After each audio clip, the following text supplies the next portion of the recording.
Il est 20h à Edéa, dans le département de la Sanaga-Maritime. Merci madame, monsieur de choisir Camdis TV pour vous informer. À la une de l'actualité, la sécurité sur l'axe Yaoundé-Douala préoccupe le gouvernement de la République après des actes d'agression qui ont été enregistrés il y a quelques jours maintenant sur cet axe routier, précisément à Edéa, dans la Sanaga-Maritime. Le gouverneur de la région du littoral a décidé de réunir la presse nationale et internationale pour rétablir la vérité des faits. Surtout, il était question de rassurer les populations sur les mesures prises par le gouvernement de la République afin d'assurer la libre circulation des personnes et des biens. Vous verrez en ouverture de ce journal ce qui est fait pour que vous puissiez voyager sereinement. Dans ce journal également, nous dirons un mot sur les élections sénatoriales. C'était hier à travers l'étendue du triangle national. Les sénatoriales se sont déroulées dans le calme et la sérénité. Affirmation d'Elections Cameroun, le directeur général des élections, Eric Soussé, s'est réuni aujourd'hui dans la ville de Yaoundé autour des hommes et femmes de médias. Il était question là aussi de faire le bilan de ce scrutin, le troisième du genre dans notre pays. Nous irons dans la grande majorité des régions de notre pays pour avoir le témoignage frais de nos correspondants. C'est à suivre dans une demi-dizaine de minutes. Et avant la fin de cette édition d'information, on dira là aussi un mot intéressant sur la célébration du 74e anniversaire du Commonwealth au Cameroun. Ça se fait sur fond de souvenir à la reine Elisabeth II. C'est elle qui était en fonction lorsque notre pays devint membre de cette organisation internationale sur fond d'expression de la langue anglaise. Qu'est-ce que le Cameroun retient de la vie d'Elisabeth II? Surtout, quel est notre avenir au sein de cette institution? Élément de réponse dans une dizaine de minutes.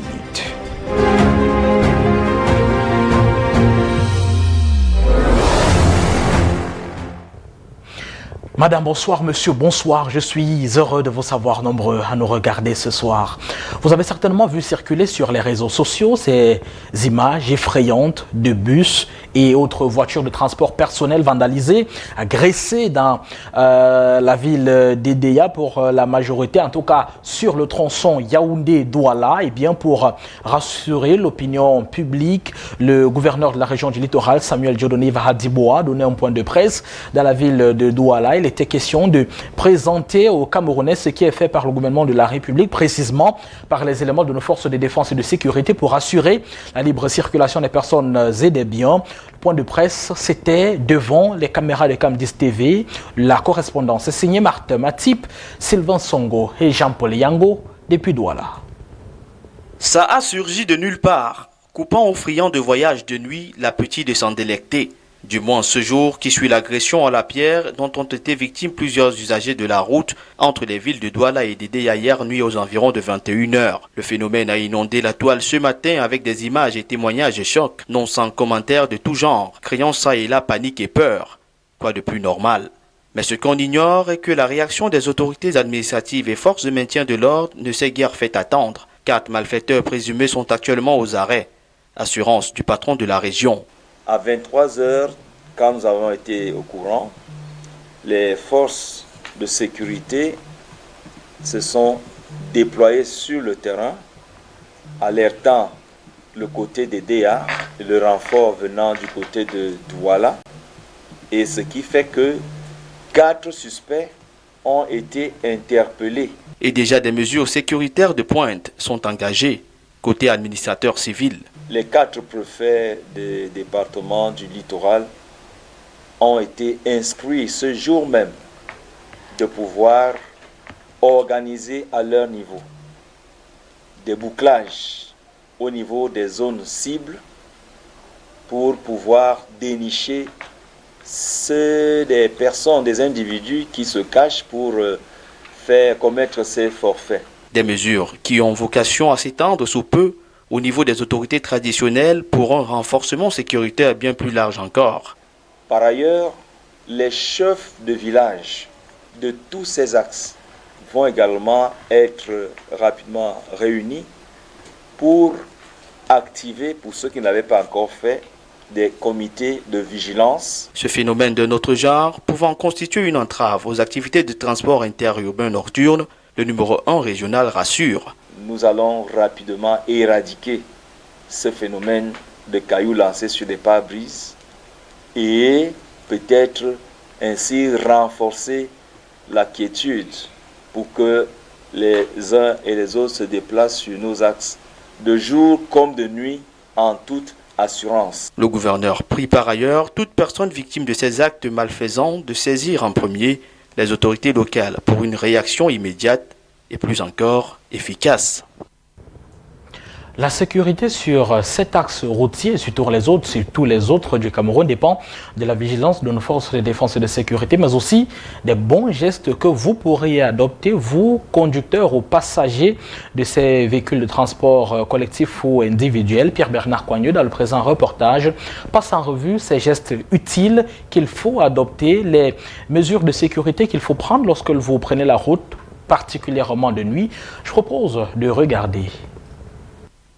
Mon cousin a été attaqué et abattu à l'arme à feu au volant de son véhicule au cours de la nuit de vendredi à samedi vers 1h du matin au lieu dit 1er d'Odane du marché des pastèques. Il a reçu une balle en pleine tête et a été tué sur le coup. Lit-on sur MU Crédible qui explique les circonstances de l'agression fatale d'un Camerounais qui aurait été assassiné vendredi dernier à Baganté, sur l'Arslo Yaoundé-Bafsam. Toujours ce week-end, les responsables du cercle dynamique des chauffeurs du Cameroun annoncent des cas de violence perpétrés sur leur véhicule au lieu dit entre Razel à Edea. Cette fois-ci, sur la nationale numéro 3 Yaoundé-Douala. Les malfaiteurs de ce côté utilisent des cailloux pour briser les pare-brises des véhicules avant de dépouiller les occupants. La violence que les microbes ont essayé d'imposer dans certains quartiers de la ville de Douala semble se déporter sur les axes routiers. C'était le cas il y a quelques jours à Bafia, ville située à 120 km de Yaoundé, où des jeunes armés de poignards, de gourdins, de machettes agressent en bande des passagers des bus de transport interurbain en provenance de Yaoundé ou des régions de l'ouest ou du sud-ouest. Ils arrachent des biens et n'hésitent pas à blesser parfois mortellement des victimes.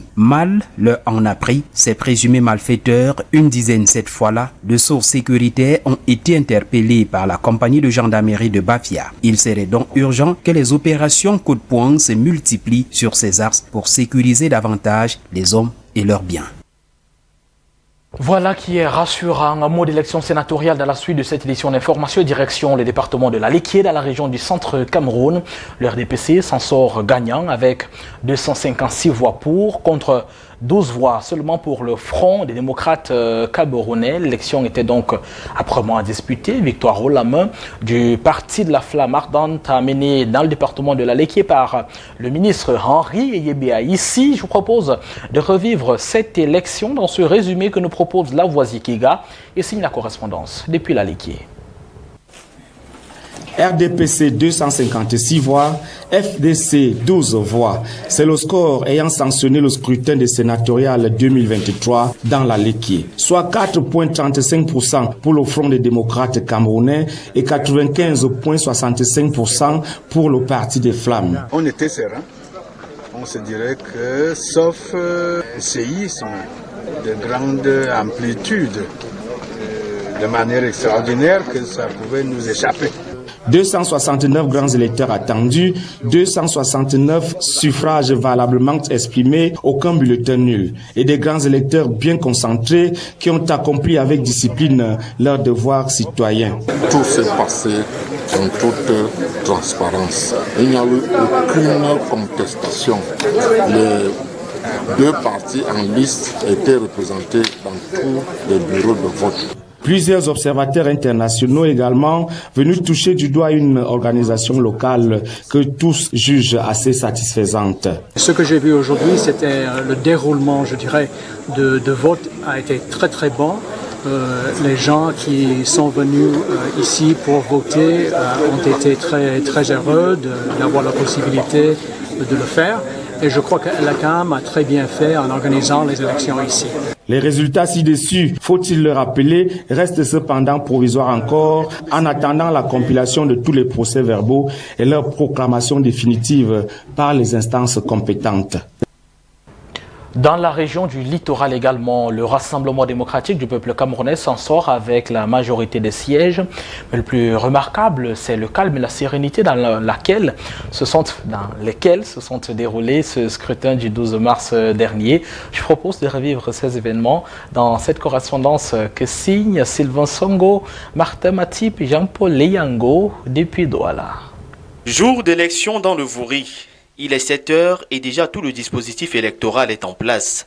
Liste bien affichée à l'entrée des bureaux de vote, bulletins de vote positionnés, urnes dûment scellées, isoloirs bien aménagés, avec un poste président des bureaux de vote et scrutateur des partis politiques en lice. Les forces de maintien de l'ordre n'étaient pas en reste côté sécurité. Premier bon point de la journée, dirons-nous. Vous voyez qu'au niveau de l'organisation, il y a une certaine convivialité et il y a un certain respect qui a déjà été établi. Tout est en ordre, les listes sont bien faites, chaque personne retrouve son nom. On n'enregistre pratiquement pas d'incidents. Donc au niveau de l'organisation, justement, par rapport à l'ECAM, c'est très bien fait et c'est fluide. Je pense que les salles ont été à la disposition, je pense, dès 8 heures pour permettre à quiconque veut voter de le faire. Ce qui a d'ailleurs été, ce jusqu'à la boucle après le dépouillement. Constat fait par les observateurs nationaux et internationaux présents. Pour retenir que les élections sont passées dans le calme, on a constaté que les bureaux étaient ouverts à 08 heures comme convenu dans les tests. Et à 18 heures, les bureaux ont fermé. Nous venons d'assister au dépouillement qui s'est déroulé aussi dans le calme. Donc en gros, il faut retenir que les élections de ce jour sont passées dans le calme. On a vu effectivement comment tout s'est passé dans la transparence. Le calme, aussi la discipline, c'est ça qui nous a beaucoup marqué aujourd'hui. Même l'opposition, souvent coutumière de critiques acerbes à tort ou à raison envers l'organe en charge des élections au Cameroun, ne l'a guère dédaigné. L'organisation matérielle n'a pas été mauvaise. C'est l'occasion pour moi de les féliciter pour ça, parce que j'ai vu des gens voter normalement, avec tout ce qu'il fallait. L'urne était là, l'urne était scellée. Ça, il faut le reconnaître. De petits plats mis dans de grands par Elections Cameroun littoral pour tenir le pari de la réussite de ce jeu électoral. Et le Vouri peut bien s'en délecter. Dans la région Château d'eau du Cameroun, l'écart est moins grand qu'ailleurs à travers l'étendue du triangle national. Le Rassemblement démocratique du peuple camerounais s'en sort dans la Damawa avec 337 voix contre un peu plus de 280 pour l'UNDP. Le scrutin était donc âprement disputé dans cette partie du pays. Retour sur ces événements avec notre correspondant Baateos depuis Ngaoundéré. La Damawa est à l'épicentre des élections sénatoriales du 12 mars. Le match de tous les enjeux s'est achevé dans le temps réglementaire, sans nul besoin de prolongation, encore moins des épreuves fatidiques, des tirs au but. Le RDPC aurait obtenu plus de 50% de suffrages valablement exprimés. Pour les grands électeurs, ils ont voté utile. Nos expressions se voient déjà sur nos différents visages. Nous avons fait le choix qu'il fallait, c'est-à-dire le choix de la raison, le choix du développement de notre pays. La différence étant de 10 voix au départ, au terme de décompte des suffrages dans les 5 départements, le RDPC aurait creusé l'écart avec une différence de 48 voix face à son redoutable adversaire, l'UNDP. En attendant les résultats officiels, on s'en félicite. Vous pourrez déjà dire merci à tous nos électeurs, merci à toute la hiérarchie du parti, à tous les cadres du parti, le Rassemblement démocratique du peuple camerounais. En un seul homme, se sont mobilisés financièrement, matériellement et physiquement pour accompagner les candidats investis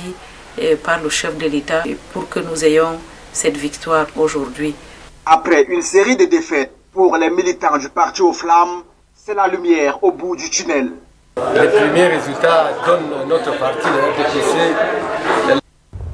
Élection riche en rebondissement également de la région de l'Ouest Cameroun. Là aussi, le Rassemblement démocratique du peuple camerounais s'en sort avec la majorité des scrutins, même si plusieurs autres formations politiques étaient en lice dans cette partie de notre pays. Correspondance depuis Bafoussam.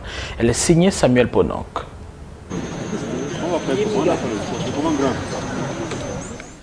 1254 grands électeurs répartis dans les 22 bureaux de vote de la région de l'Ouest pour ces élections sénatoriales ont exprimé leur choix ce 12 mars 2023. Voter des sénateurs de mission, c'est la mission que l'Union démocratique du Cameroun en lice assigne aux grands électeurs de la région de l'Ouest au moment de rentrer dans l'isoloir.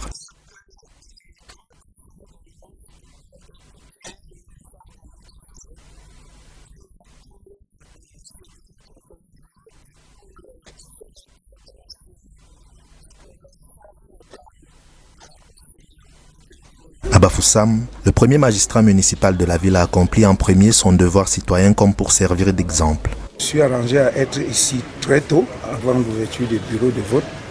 Et j'ai effectivement effectué mon vote en première place. Et d'ailleurs, étant le premier magistrat, ça ne devait pas être autrement. Calme et sérénité ont été au rendez-vous à Bandjoun, dans le camp du Rassemblement démocratique du peuple camerounais RDPC. En tant que maire, je suis assez sereine du vote de mes conseillers. Très tôt ce matin, nous nous sommes mobilisés et tout le monde était présent. Nous nous sommes dirigés, comme vous le voyez, tous ensemble au lieu du vote qui est en train de se dérouler jusqu'à présent. Donc, autorités administratives, traditionnelles, sociétés civiles, conseillers régionaux ont tous contribué, chacun pour sa part au déroulement sans faute de cette élection. Le tout sous le regard attentif des forces de l'ordre et de sécurité. L'essentiel était d'abord que je m'acquittais de mon devoir en tant que conseiller régional, plutôt du commandement traditionnel. Je suis bien acquitté de mon devoir, c'était de bon tour. Quelle impression! Ça s'est bien passé, en toute sérénité. Tous les regards sont désormais braqués sur Elecam qui devrait rendre les résultats incessamment. Les premières tendances, suite au dépouillement des urnes, annoncent le RDPC vainqueur. C'est donc globalement un scrutin satisfaisant qui s'est déroulé ce 12 mars 2023 à Elections Cameroun, l'organe en charge de la gestion des élections dans notre pays. On se satisfait de la qualité de ce scrutin. Les observateurs également ont dit beaucoup de bien de ce qui s'est déroulé à travers l'étendue du triangle national hier dimanche. Je propose d'écouter le directeur général des élections dans ce morceau choisi qu'a sélectionné pour vous Pierre-Bernard Coigneux. Après une journée électorale du 12 mars 2023 au Cameroun, le directeur des élections d'Elections Cameroun, face à la presse, fait globalement un bilan du déroulement du scrutin. Le scrutin en vue de l'élection des sénateurs de ce jour s'est tenu dans de bonnes conditions dans tous les chefs-lieux de département des 10 régions. 11 138 électeurs sénatoriaux, parmi lesquels 843 conseillers régionaux et 10 272 conseillers municipaux étaient attendus dans 198 bureaux de vote qui ont ouvert à 8 h et fermé à 18 h. Conformément aux dispositions légales. À la fermeture des bureaux de vote, le directeur des élections revient sur le travail des acteurs principaux qui organisent le scrutin. Immédiatement après la clôture du scrutin à 18 h, les commissions locales de vote ont procédé au dépouillement du scrutin et au remplissage des procès-verbaux conformément aux dispositions légales. Le procès-verbal de la commission locale de vote, après la consignation des résultats de chaque bureau de vote et signé de tous les membres, sera transmis aux différentes commissions régionales de supervision qui procèdent à la centralisation, au recensement des votes et à la vérification des opérations de décompte des suffrages au niveau régional. Éric Essoussé, au siège de l'institution, explique les avancées d'Elections Cameroun en matière électorale avec de nombreux points positifs. L'acheminement des kits électoraux attend le respect de la loi électorale concernant les électeurs, la transparence tout au long du scrutin, l'équité dans le traitement des partis en compétition, le respect de la loi en matière de dépouillement public et le déroulement du scrutin dans la sérénité. L'instance en matière de l'organisation des élections relève les perspectives. La Commission nationale de recensement général des votes prendra ensuite le relais pour le décompte général des votes en provenance des différentes commissions régionales de supervision. Et enfin, le Conseil constitutionnel qui proclame les résultats de l'élection des sénateurs dans les délais prescrits par la loi. Pour l'avenir, les acteurs du processus électoral se disent satisfaits des avancées du processus électoral au Cameroun et sont déterminés à mettre en œuvre les recommandations contenues dans le rapport afin de contribuer davantage à la tenue plus conventionnelle des élections au Cameroun. En attendant les résultats, l'actualité c'est également la célébration aujourd'hui de la journée internationale du Commonwealth.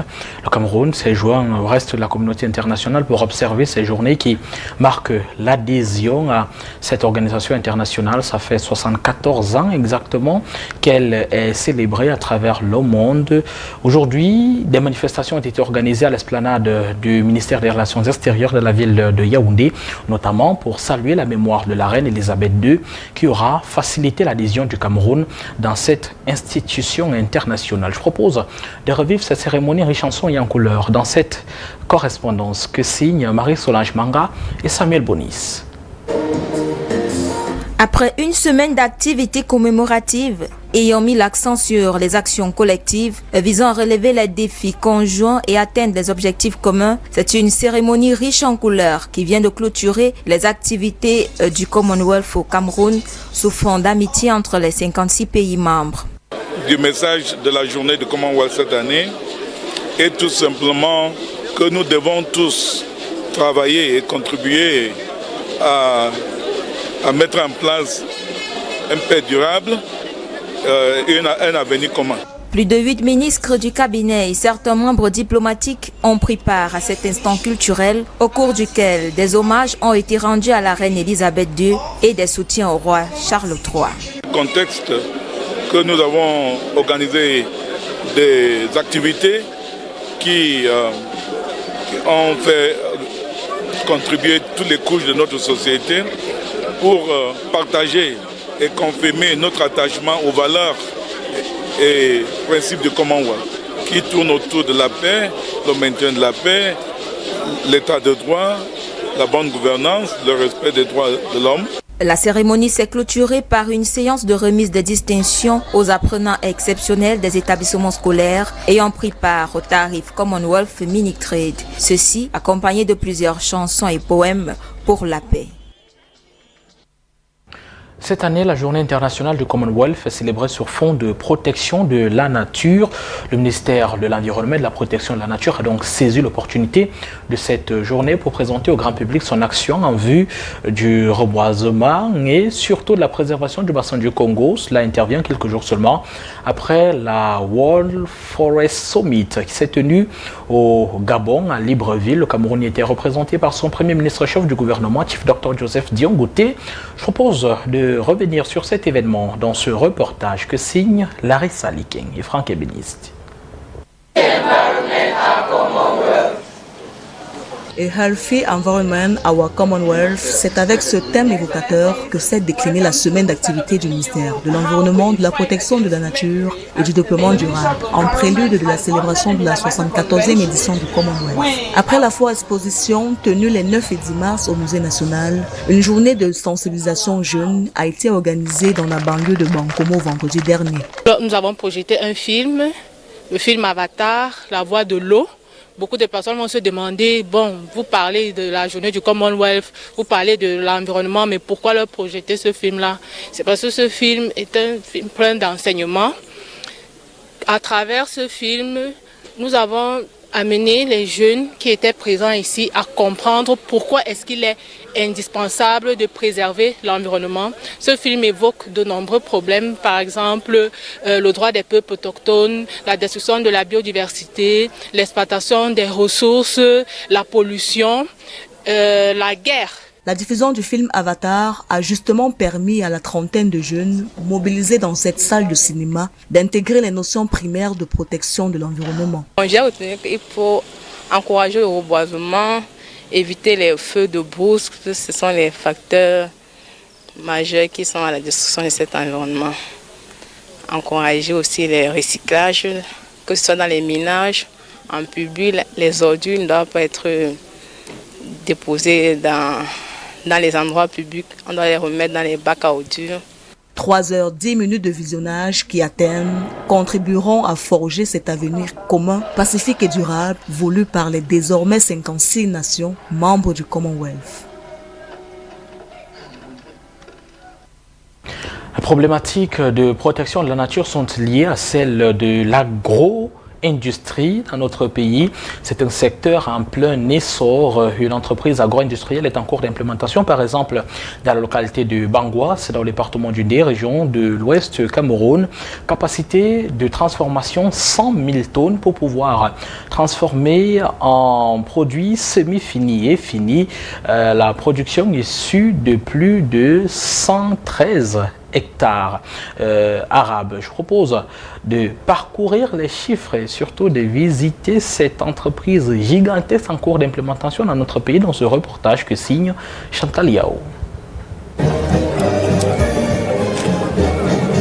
Des coups de truelle pour tordre le cou au chômage et à la malnutrition. La ville de Bangwa, dans le département du Ndé, région de l'Ouest, verra sortir de terre un parc agro-industriel. Le groupement de la commune de Banganté, mamelle nourricière au sol fertile, est un choix évident pour l'implantation de cette infrastructure qui se dessine ce jour de pose de la première pierre. Je profite de l'occasion pour inviter les fils et les filles Bangwa d'ici et d'ailleurs d'adhérer à ce projet. Des personnes que vous êtes autour de ce projet me permettent d'entrevoir un avenir glorieux. Le ministre de l'Agriculture et du Développement rural, Gabriel Mbaye-Robé, a fait le déplacement au nom du chef de l'État, son Excellence Paul Biya, pour ce moment historique pour les populations de Bangwa. Le parc agro-industriel sera l'épicentre de la production et de la transformation des produits vivriers et pastoraux pour un coût global de 52 milliards de francs CFA. Le parc agro-industriel couvrira 113 hectares de terres arables avec une capacité de production agricole de 8 400 tonnes de riz, 4 800 tonnes de maïs, d'une production animale tout aussi importante, ainsi qu'une unité de transformation industrielle. Une pose de la première pierre qui se présente comme une première action concrète de réduction des importations et de promotion du Made in Cameroun. Madame, Monsieur, alors qu'il est 20h passé d'à peu près 28 minutes à Yaoundé, c'est la fin de cette édition d'information. Merci à vous de l'avoir regardé. Je l'ai présenté avec la collaboration de Eric Bidiga. Restez en compagnie des programmes de Camdis TV. On se donne rendez-vous demain lorsqu'il est 20h à Yaoundé. D'ici là, vous retrouverez le centre présenté par Eric Bilon qui revient notamment sur la période FIFA de mars avec la liste des Rigobert Song. Elle a été publiée il y a quelques jours seulement. À tout à l'heure sur Camdis TV.